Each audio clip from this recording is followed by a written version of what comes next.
excited to announce our speaker today, Andrew Leroy Rudder, an owner and founder of Rudder Law Group. I had the special opportunity to get to know Andrew last year at ClioCon, where we were able to do a session together, and I can't think of a better topic for him to speak on. Andrew is also one of our Reisman Award winners from 2022. And if you're not familiar with the Reisman Awards, it's a very special award that we give out to a really select few group of people for the amazing work that they're doing with their clients and within their community. So without further delay, I'm going to turn it over to Andrew to take it away.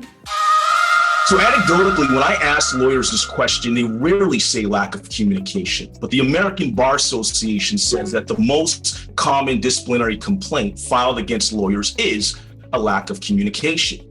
If you think about it, a lack of communication is connected to some of the other top 5 complaints. For example, the complaint of misrepresentation and dishonesty is a lack of honest communication. The complaint of scope of representation is a lack of clear communication. But if what some lawyers think is a top complaint from clients is different from what clients actually have stated is their top complaint, then this is a potential sign of a problem of a lack of effective communication and mutual understanding between lawyers and clients. Also in Ontario, Canada, where I practice, the lawyer's professional indemnity company, LAWPRO, which provides liability insurance, stated, quote, in almost every area of practice, the number one cause of claims to LAWPRO is a breakdown in lawyer-client communication, end quote.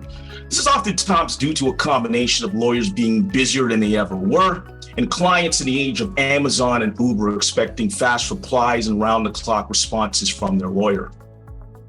People don't always remember everything you said or did, but they do remember how their experience with you made them feel. Whether you're having an intake meeting with a prospective client, emailing prep materials, texting an update, calling to deliver bad news, or meeting in person, you shape your client's idea of what it's like to work with your law firm every time you communicate with them at every stage of the litigation process. Your client's opinion, positive or negative, will ultimately come from their overall experience from all of the various communications with them, which can mean the difference between an old client referring you to someone else and writing a glowing Google review, or speaking bad about you and writing a mediocre or scathing review. So it's important to take a holistic approach to formulating the underlying philosophy that guides you in all of your client communications. You want to create momentum of positive experiences that add up throughout your client's journey from the beginning all the way to the end. One of the key elements of any effective client communication philosophy is a focus on empathy. It's also at the heart of a client-centered law firm.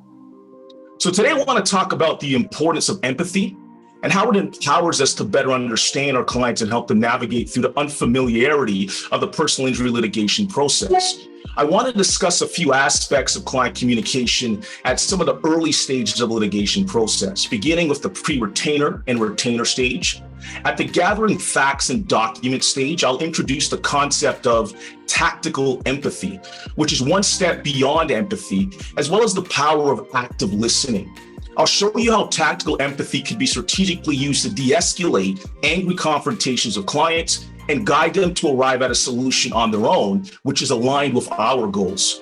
I'll do that by spending a lot of time practically applying tactical empathy to an actual fact scenario that's loosely based on one of my client interactions. That's my goal, but if I have time, I'll briefly discuss client communication at the deposition or examination for discovery stage, the settlement stage, the trial stage, the completion stage, and the post-completion stage. And if I don't have time, don't worry.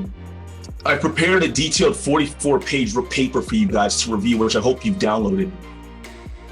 So in our personal injury law practices, many of our clients are coming to us in their darkest hour, where they have no hope and they have an uncertainty about their future.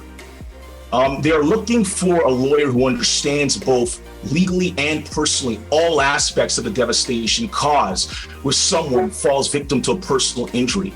The situation that our clients find themselves in following an accident is a precarious one. Empathy is trying to understand the situation following a devastating accident from our client's unique perspective. Generally speaking, it's the ability to recognize the perspectives of our clients and then vocalize that recognition to them. Empathy involves the following 3 things: One, making a commitment to understanding your client's world, both pre and post accident. Actively recognizing the unique perspective of our clients by paying close attention and actively listening to them. And vocalizing that recognition of our client's unique situation and perspective to them, so they feel that they were listened to and know that they were heard and understood. Empathy is different from sympathy which is more akin to agreeing with your client's values and beliefs. Empathy is not merely a soft communication skill, as it also has a physical basis. Researchers at Princeton University conducted a brain scan experiment where they applied a functional MRI to record brain activity from both speakers and listeners during natural verbal communication. When the listener closely observed the speaker's tone of voice, gestures, and facial expressions, the listener's brain activity began to mirror the speaker's brain activity. Their brains became more aligned in a process called neural resonance or neural coupling. What's just as remarkable is the active listener was also able to better anticipate what the speaker was about to say and know more fully what the speaker was thinking and feeling.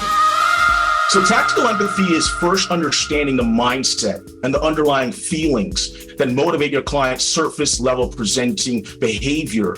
It also involves hearing what is behind your client's feelings so you increase your influence in all the moments that follow. It brings your attention to both the emotional obstacles that you have to figuratively knock down, while at the same time discover the potential pathways to guide your clients to realize on their own the solution you want them to arrive at, which mirrors the general goal you originally wanted to achieve for them. So as Chris Voss has stated in his book, tactile empathy is emotional intelligence on steroids. So now I'm going to delve deeper into tactical empathy by actually applying it to a similar fact scenario I recently had to deal with in one of my cases.